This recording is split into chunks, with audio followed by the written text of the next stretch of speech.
On any given Sunday morning in Park City, Kansas, you could find Dennis Rader at the front of his church, greeting parishioners, leading the congregation, shaking hands with families he had known for decades. On weekday afternoons, he coached his daughter's softball games. He organized camping trips for the local Cub Scout troop. He was a military veteran, a devoted husband, a neighborhood compliance officer, the man residents called when someone's grass grew too long. He was, by every outward measure, the ideal all-American neighbor. And for over 30 years, he was also one of the most sadistic serial killers in American history. 10 confirmed victims. Hundreds of letters taunting the police. Crime scene photographs he took himself. Trophies he kept in a box under his roof while his family slept. His name is Dennis Rader.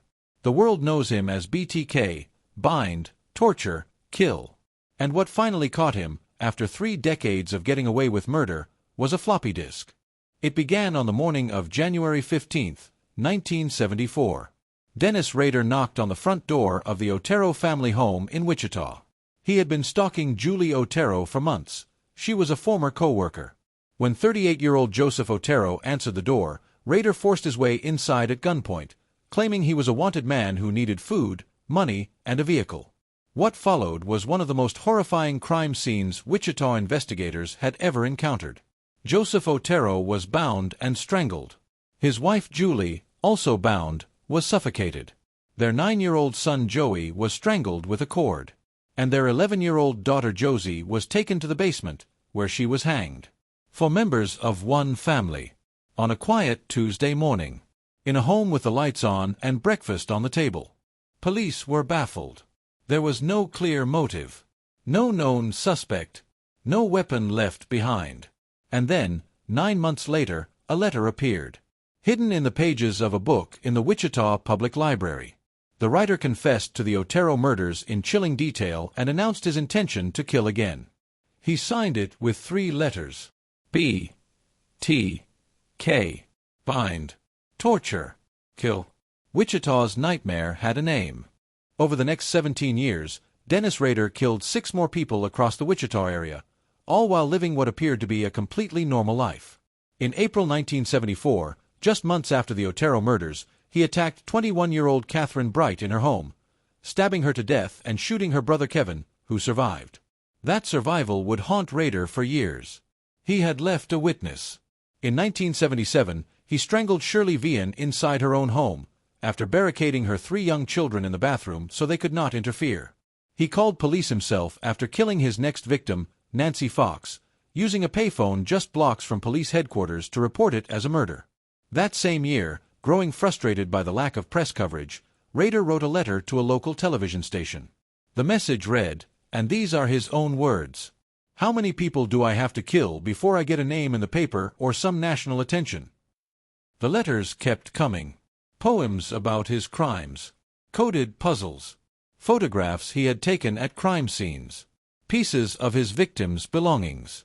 He sent them to newspapers, TV stations, and the police department, always staying just careful enough to avoid leaving a clean trace. He killed Maureen Hedge in 1985, Vicki Wegerle in 1986, and his final confirmed victim, 62-year-old Dolores Davis, in January 1991. Then, silence. For 13 years, BTK disappeared, and Wichita began to breathe again. While investigators assumed BTK was dead, in prison, or had simply stopped, Dennis Rader was living his life with remarkable normalcy.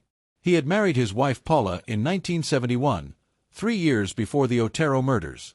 They had 2 children together, a son named Brian and a daughter named Carrie. Rader worked for ADT Security Services, installing home security systems, a job that gave him intimate knowledge of how homes could be entered and monitored. He later became a compliance supervisor for Park City, giving him an official reason to knock on strangers' doors and enter properties.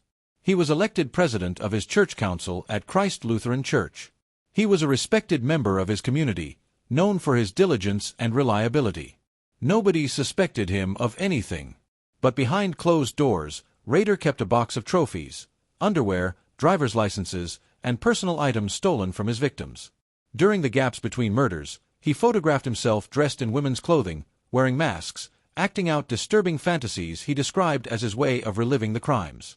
He worked on his grip strength using an exercise squeeze ball, specifically to improve his ability to strangle victims. He was preparing. Always preparing. In January 2004, the Wichita Eagle ran a story marking the 30th anniversary of the Otero murders, speculating that BTK was likely dead or behind bars. Investigators admitted they had run out of leads. Rader saw the story, and by his own later admission, he was bored. He wanted the attention back. He began sending letters again. A communication to a local reporter claimed responsibility for the 1986 murder of Vicki Wegerle and included photographs from the crime scene and a copy of her stolen driver's license. It was the first time Wegerle had been definitively linked to BTK. Over the following year, Rader mailed package after package, sending crime scene souvenirs, poetry, drawings, and mocking notes. He even sent a cereal box to a television station with a doll bound inside, mimicking one of his victims. He had been careful for 30 years. But the attention was intoxicating, and it made him reckless. In February 2005, Rader sent what he thought was an untraceable communication, a floppy disk, to a local TV station. He had made one catastrophic error. Before sending the disk, Rader had actually written to investigators, asking, almost tauntingly, whether a floppy disk could be traced back to him. Police wrote back, telling him through a newspaper notice that no, a disk could not be traced. They were lying. The moment that floppy disk arrived at the TV station and was handed to investigators, forensic technicians went to work. They recovered deleted metadata from the disk, including the name of the last person who had used it. The name pointed to Christ Lutheran Church in Park City. The document had been modified using a computer registered to the church. Investigators searched deeper. A name kept appearing in connection with the church's administration. Dennis Rader. Before moving to arrest him, investigators needed DNA confirmation. They obtained a medical swab from Carrie Rawson, Rader's own daughter, taken years earlier at a college health center without her knowledge. The DNA showed a familial match to biological material recovered from crime scenes. Dennis Rader was their man. On February 25, 2005, police intercepted Rader as he drove near his home at lunchtime. An officer approached his window and asked, "Mr. Rader, do you know why you're going downtown?" Rader replied calmly, "Oh, I have suspicions why." He was arrested without resistance. His home, his church office, and his vehicle were searched. Investigators found computer equipment, pantyhose hidden in a shed, and a cylindrical container holding items linked to his crimes. In the interrogation room, Rader did something investigators had not expected. He talked. At length. In chilling, clinical detail. He described each murder. He sketched crime scene diagrams. He assigned code names to each of his hunts. He showed almost no emotion. On June 27, 2005, Dennis Rader pleaded guilty to all 10 counts of first-degree murder in a Wichita courtroom. Victims' families sat just feet away, hearing him describe their loved ones' final moments in the flat, detached tone of a man reciting a grocery list. On August 18, 2005, 31 years after he killed his first victims, Judge Gregory Waller sentenced Dennis Rader to 10 consecutive life sentences, a minimum of 175 years. No parole. Ever. His earliest possible release date, the year 2180. Perhaps no part of this story is more devastating than what it did to Rader's daughter, Carrie Rawson.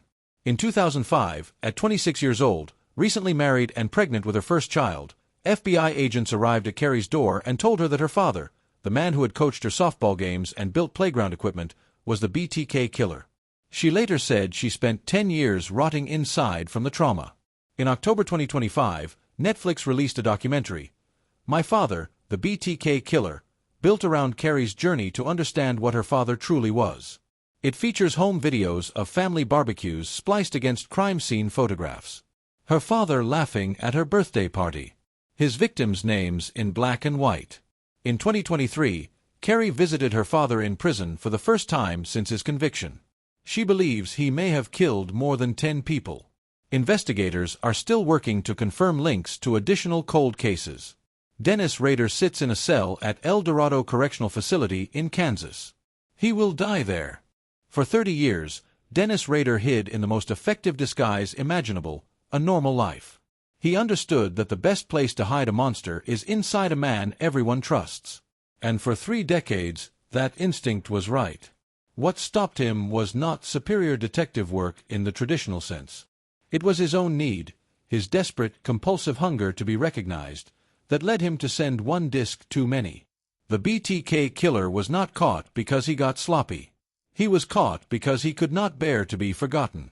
In the end, the thing that made him a killer, needing to be seen, is exactly what put him in a cell for the rest of his life. Subscribe to Quick Crime Vault. Every case in this vault deserves to be remembered, especially the victims who waited decades for justice. We'll see you in the next vault.